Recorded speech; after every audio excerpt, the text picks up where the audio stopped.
Welcome back. All right, so I'll start off saying sorry about the glare. I still have not vanquished the sun. I've been doing my best. I have not vanquished it yet, though. It's still my ultimate foe. Coming out of last night's game between Boston and Montreal, there was the headbutt by Chris Wideman. I didn't think it was that bad. We've seen some headbutts that are vicious. I didn't think that was one of the vicious ones. He has a hearing today for it. I'm gonna guess a game. I don't think it's gonna be a lot. Because it's a hearing, it's not going to be a fine. So I would think one game for Wideman. I don't think it's going to be that much. So that means he won't be in the lineup tonight against the Chicago Blackhawks, right? Yeah, Chicago Blackhawks. Yeah, all right, I'm right. For Montreal, they did claim Rem Pitlick on waivers yesterday. So they have players they're picking up. I think Rem Pitlick, honestly, could be a huge pickup for them. I do.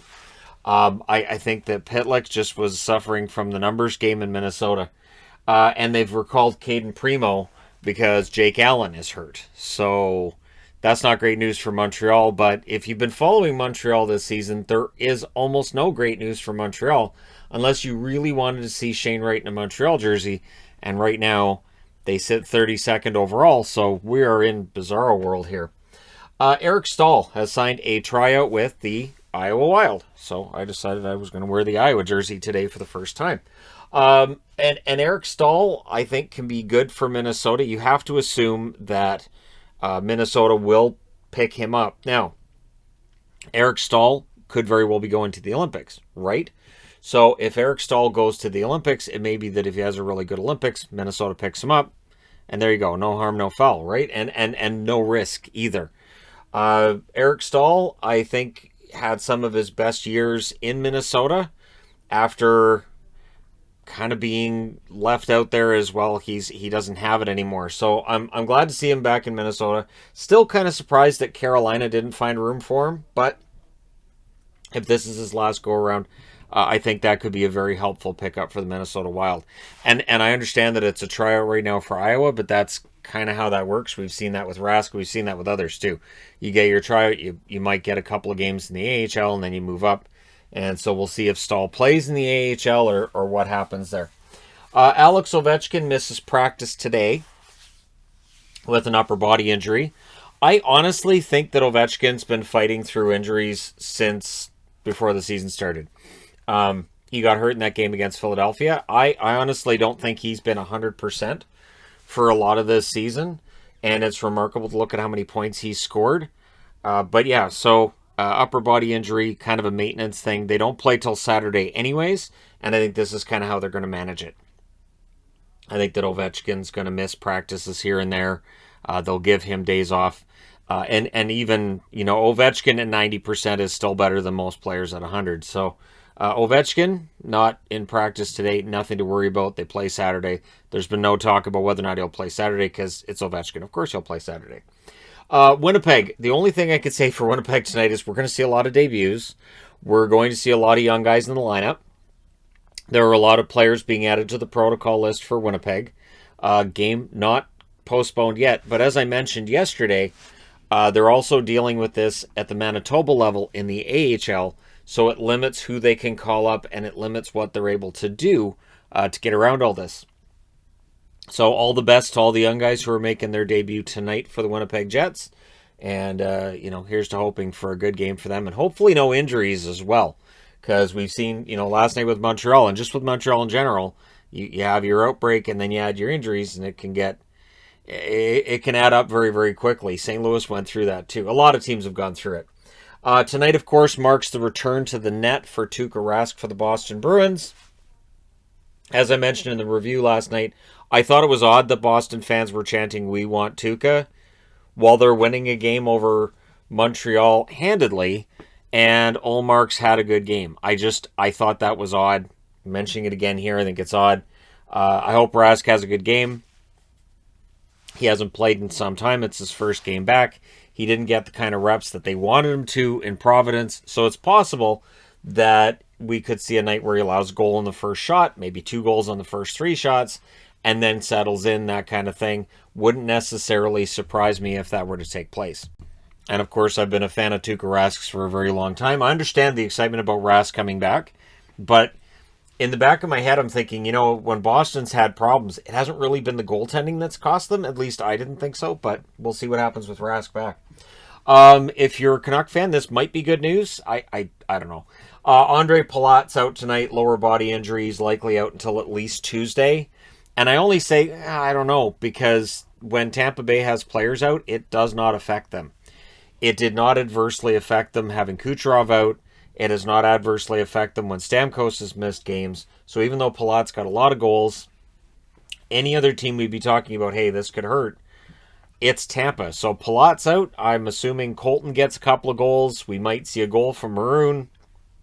And, 4-1 victory kind of thing. So, Palat out. We'll see how long he's out and everything. But Tampa, they do quite well when guys are out of the lineup. I wanted to talk about Karl Vejmelka and his run over the last 5 games. So for Vejmelka, 5 games ago against Philly, he had an .853 save percentage, saves 29 out of 34 in a loss. He then played against Winnipeg, had a .958 save percentage. It was a loss, but he saved 46 out of 48 against Winnipeg. Then against Chicago, he gets the win. Saved 32 out of 36 for an .889 save percentage. Against Nashville, he takes the loss, saves 25 out of 29, .862 save percentage. And last night against Toronto, a .978 save percentage for the win, 45 saves on 46 shots. Apparently, Karl Vejmelka really likes to play against teams from Canada. That's what the last 5 games tell me. And, Winnipeg and Toronto, he did quite well. Winnipeg managed to eke out a victory there. Toronto, of course, did not. I don't read that much into it from last night because Vejmelka has been hot and cold. If you look at his overall numbers, he's a little bit below average overall, but he's playing in Arizona. His numbers would be much better if he was playing on another team. And if you look in the same division, Colorado may take a look at Vejmelka. Colorado may very well be looking to do some kind of an upgrade in net. We've been seeing more and more talks about how Colorado looks like they're an absolute machine. However, in goal, they're not. And so at some point, if Vejmelka's out there, and you've got to think that Arizona, they know where they're at. Vejmelka's been very good for them. But if the price for Vejmelka goes up high enough, you've got to think he'll be on the move.